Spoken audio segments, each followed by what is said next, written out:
In this video, we will describe how to obtain the desired business value from implementing the changes required and how to ensure that these changes are being developed and implemented according to the design. Now, this is the 8th phase in the architectural development method, or the ADM.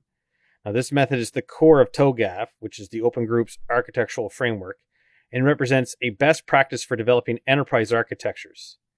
The ADM was developed by hundreds of participating enterprises over years of enterprise architecture practice, and it represents a how-to for managing architectural life cycles. So the implementation governance phase, or let's call it phase G, is the 7th real step in the architectural life cycle. Once the implementation and migration plan has been finalized in the migration planning phase, then a project can begin to deliver it. Now, the focus of this phase is around ensuring that the project does what it was set out to do. It may also deal with any changes to the architecture that has been built up over the previous phases. Now, this phase is the accumulation of the prior ones, resulting in the actual execution of the plan. Now, keep in mind that the execution is not part of the ADM. We're definitely not saying that. It will be part of the organization's change management process instead. Now, the main part of the enterprise architecture is the phase around compliance to the specified and approved architectures. So the first step in this phase is to look at the project scope and priority and see how it can be deployed.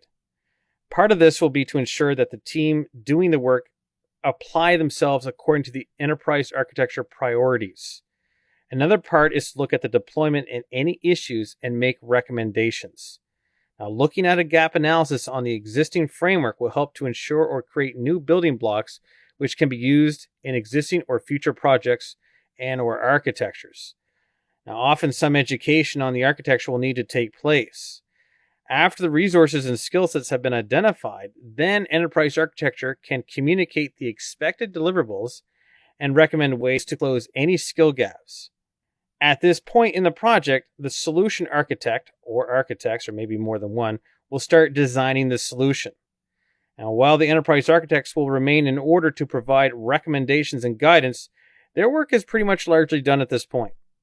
There will be still some compliance reviews in order to ensure that each building block is following the target or transitional architecture and that is coming together as expected.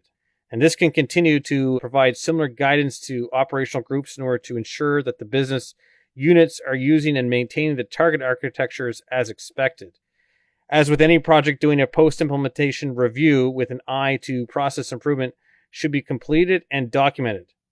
And this is also the final opportunity to update the architecture repository with any building blocks or other artifacts from this. So this has been an overview of the implementation governance, or phase G, for TOGAF.